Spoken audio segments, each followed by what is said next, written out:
everyone, and welcome back. It's great to see you all back for another scary story time, and thanks so much to my new subs who jumped aboard during the week. It's lovely to meet you all. So we're still high and dry here. There's been no flooding as of yet, but it's very, very cold, so we're inside my cozy original lair again this week. It's about 13 degrees outside, so the beanies are making a reappearance, and it's sweater weather, and I love it. So, as promised, we're exploring myths and legends from the beautiful and mysterious land of Romania.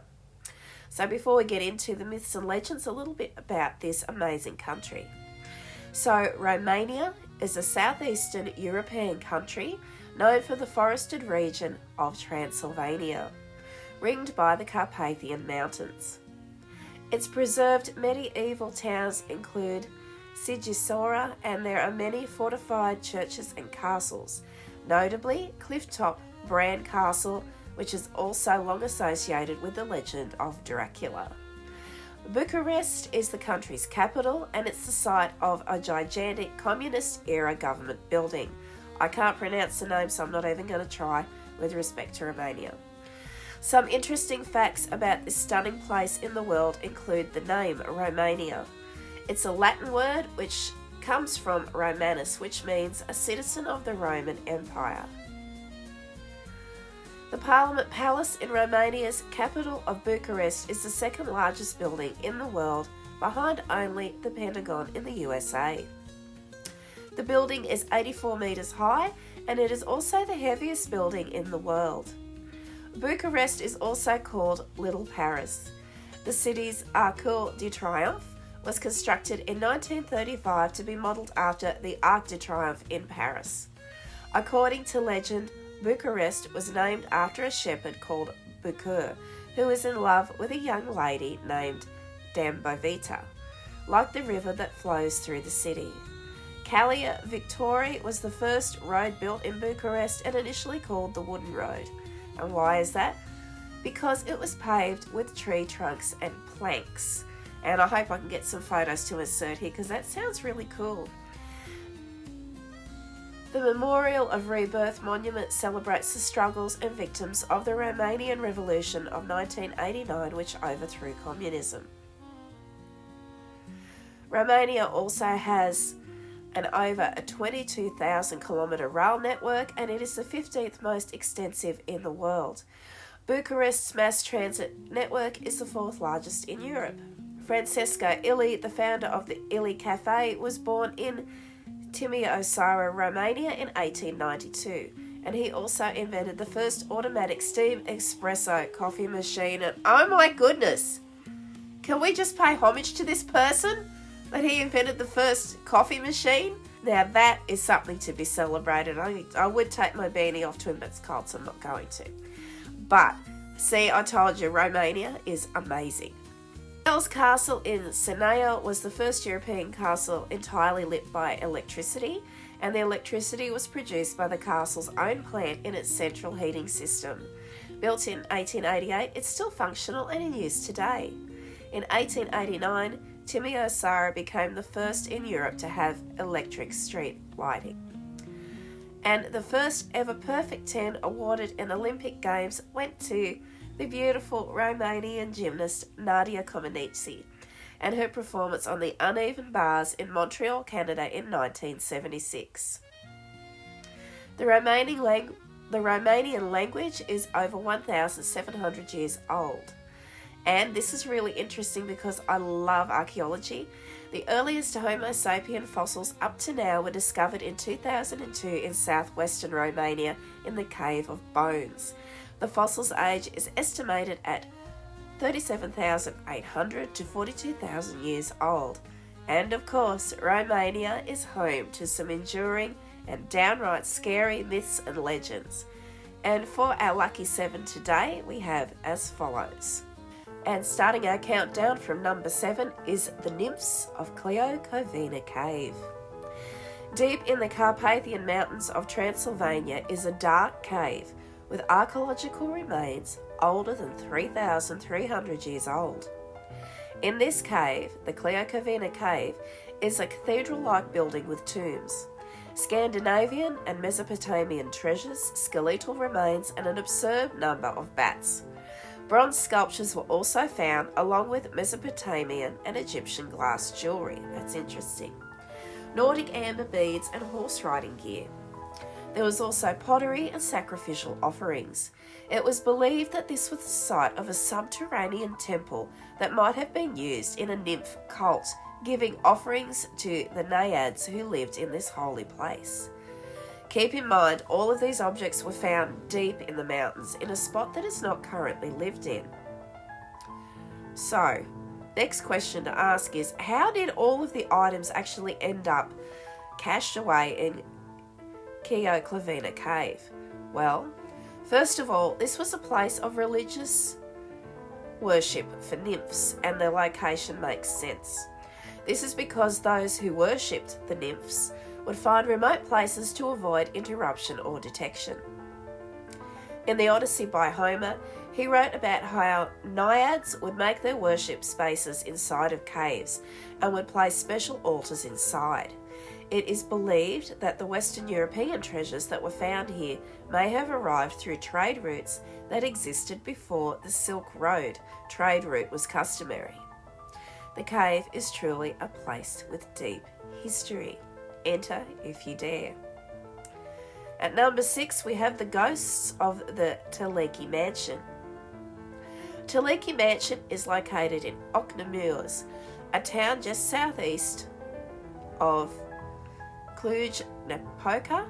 Currently, the mansion is run down and abandoned, which is a real shame, and most of the locals try to steer clear of this building. It is believed this is because the building is actually haunted.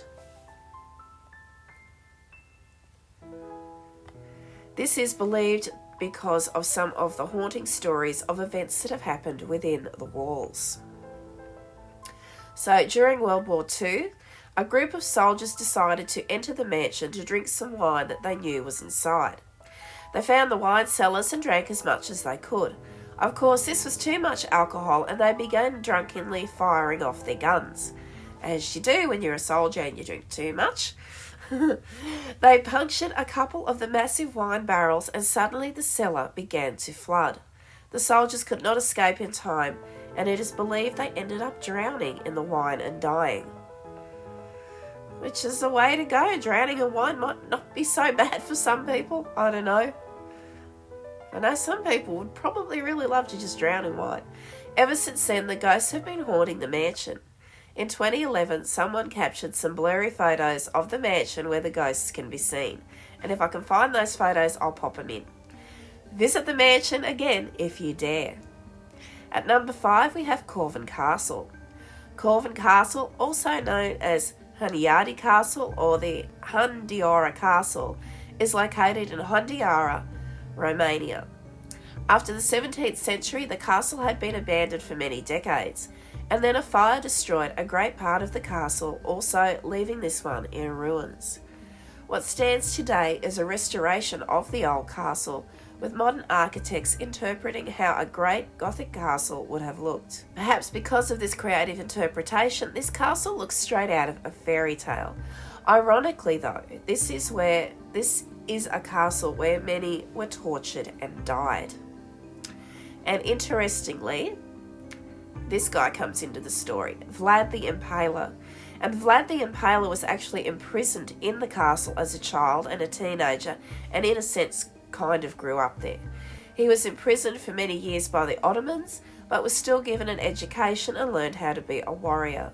However, Vlad was separated from his father, and he greatly resented the Ottomans for this, which could be perhaps what made his thirst for blood grow, this simmering resentment of the Ottomans. Legend has it that later 3 Turkish men were captured here and were told to dig a well. They were told that once they found water, they would be set free. However, they died during this project, and on the walls were written, "You now have water, but you don't have heart." Which makes the original location a very haunted site indeed. At number 4, now this is a funny one. I've never heard of this before. The human-eating lakes. So, the human-eating lakes do not literally eat humans, but there are a few stories about people dying in these lakes. So, let's just get on with these stories. Lake Vinderell somehow manages to drown even the most skillful swimmers. Located in the northmost part of the country, people have claimed to find bloody pieces of human flesh floating in the ocean. Don't think I want to go for a swim there. Lisa Lake is another dangerous site. According to one of the stories, a nearby slop collapsed and caused much of the town to flood. Not only did many houses flood, but so did a church. People in the neighbouring town of Tiso heard the church bells ringing and they thought it was a celebration of Easter. They only found out later that the incessant ringing was from the church as it went underwater. Number 3. Now this one will be familiar to many of you, the Strigoi. Strigoi in Romanian mythology are troubled spirits that are said to have risen from the grave. They are attributed to the abilities to transform into a beast, become invisible, and to gain vitality from drinking the blood of their victims. Bram Stoker's Dracula may be a modern interpretation of the Strigoi through their historic links with vampirism. And if you're a Vampire Academy fan, you'll also be very familiar with the Strigoi. And I love Vampire Academy. I've read all the books. I've watched a little of the series, which was a bit questionable for me, but I enjoyed it. Strigoi is a Romanian word that originated from a root related to the Latin terms strix or striga, with the addition of the augmentative suffix oi. Attila Henderson notes that the same augmentative suffix appears in the related terms moroi, you'll also be familiar with them if you're a Vampire Academy fan, and bosorokoi, borrowed from the Hungarian bosorka, and considers this parallel derivation to indicate membership in the same mythical microsystem. The oi suffix notably converts feminine terms to the masculine gender, as well as often investing it with a complex mixture of augmentation. The root has been related particularly to owls. Cognates are found throughout the Romance languages, such as Italian word striga or the Venetian word striga, which means witch. The Italian strigone even has the parallel cognative augmentative suffix that means sorcerer. So the strigoi has many meanings. In French, strig means a bird woman who sucks the blood of children. Oh, she sounds just lovely. Jules Verne used the term strigs in chapter 2 of his novel The Carpathian Castle, published in 1892. In the late Roman period, the word became associated with witches or a type of ill-omened nocturnal flying creature, which doesn't take too much imagination to figure out they're probably referring to a vampire.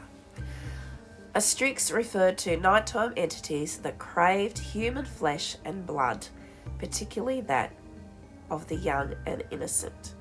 It is related to the Romanian verb striga, which also means to scream. At number 3, we have what is the opposing opposite in the Vampire Academy novels, the moroi, and we can't speak of the strigoi without the moroi. But they are described a little bit differently in the actual mythology that I looked up. So a moroi, or morak in Hungarian, is a type of vampire or ghost in Hungarian and Romanian folklore. A female moroi is called a moroisie. In some versions, a moroi is the phantom of a dead person which leaves the grave to draw energy from the living. Moroi are often associated with other figures in Romanian folklore, such as the strigoi. As with most concepts in folklore, the exact characteristics ascribed to moroi are variable from source to source. Wislocky reported a belief that the child of a woman impregnated by a Nosferat, a sort of incubus vampire, and that is where the name came from for the vampire in the novel and the movies Nosferatu. And they would be extremely ugly and covered with thick hair, very quickly becoming a moroi.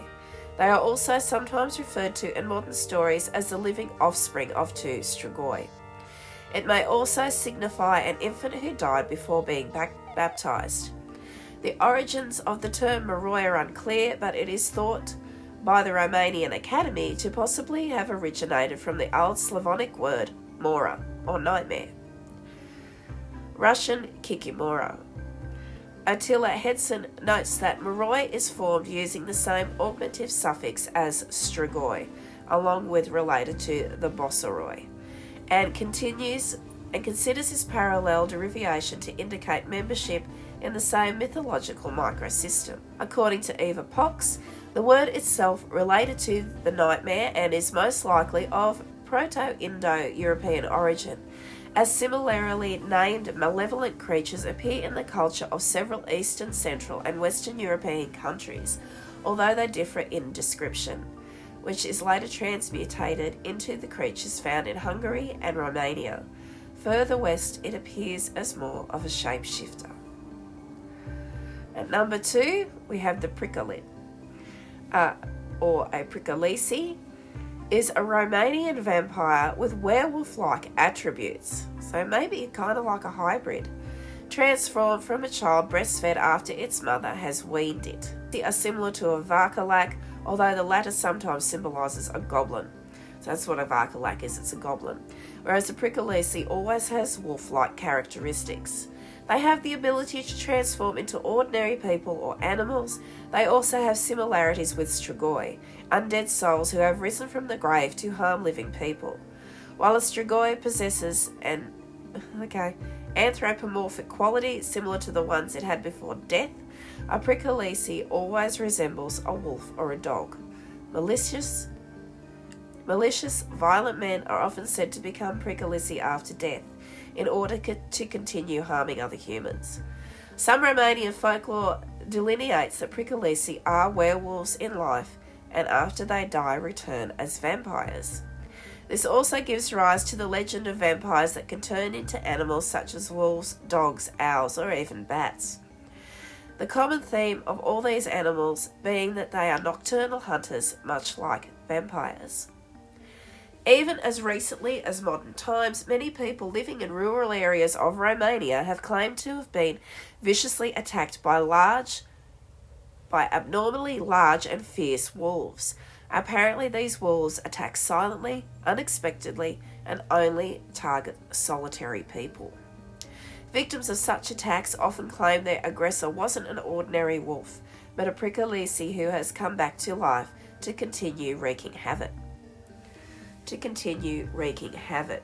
The Pricolici is also known to simply be a bimorph version of a werewolf that walks upright on two legs, as opposed to the classic form of a werewolf that represents a very large wolf or canine of some kind,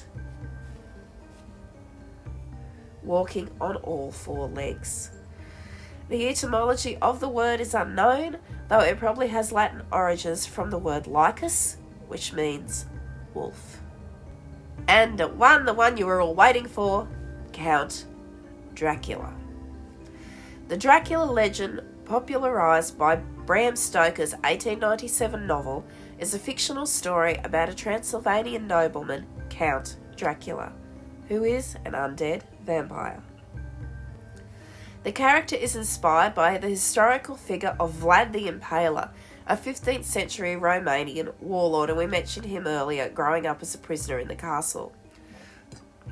While Stoker's Dracula is a charismatic and powerful vampire, the real Vlad the Impaler was a ruthless ruler known for his brutal methods. So we can elaborate on this a little bit more. The fictional Dracula in Bram Stoker's classic novel introduced the world to the iconic vampire Count Dracula, a centuries-old Transylvanian nobleman who embodies both aristocratic charm and a monstrous nature.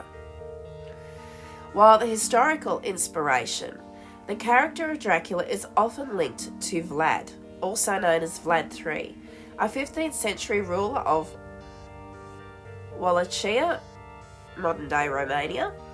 Vlad the Impaler's cruel and ruthless methods of ruling, particularly his use of impalement, earned him a fearsome reputation.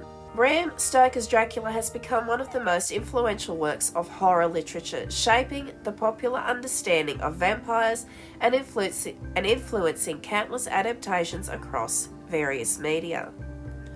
So, in history, Vlad the Impaler's reign was marked by his harsh and often brutal tactics to maintain control and protect his territory against the Ottoman expansion.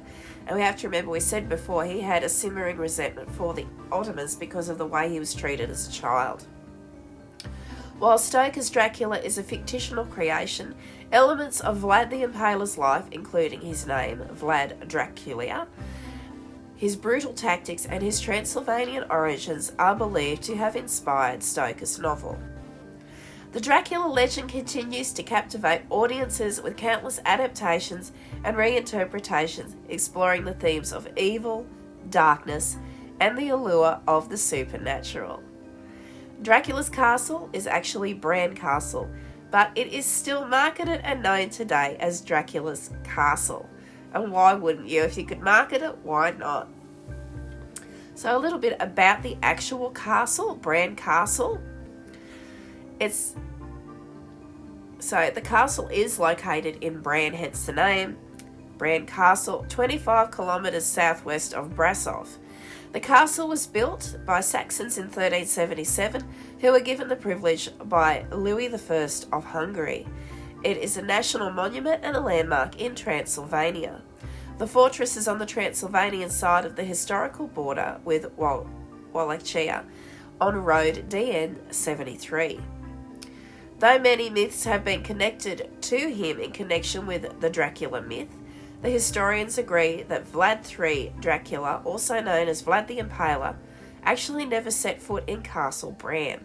As you remember, it was a different castle that he was held in as a child. And the reason he never set foot in Castle Bran was that it was not a friendly place for him to visit, nor under his rule. It was once believed that he was imprisoned there after he was captured by the Hungarians in 1462, but historians now conclude that he was imprisoned in a fortress in Budapest. So, Vlad actually never set foot inside the castle. So Bran Castle is not mentioned in the novel Dracula, and the novel's description of the castle does not match Bran Castle. The claimed connection between the castle and Dracula legend is completely tourism-driven. But, I mean, if you're imagining Dracula's castle, Bran Castle is a pretty good facsimile. During Stoker's research on the region of Transylvania, he came across accounts of the atrocities committed by Vlad III, and used the Dracula name after reading on the subject.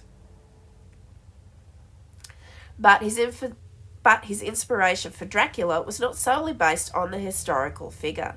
It is largely due to American cinema that Vlad III is considered the inspiration for the Dracula character. And I will be doing a shorter video for Short and Scary coming up on a little bit more about Vlad himself. So keep an eye out for that. And here is where we bid farewell to hauntingly ethereal Romania. As always, let me know in the comment section if you have any requests you'd like me to cover here on the channel. And you can also send me your own scary stories if you'd like them featured on the channel to the email in the description box.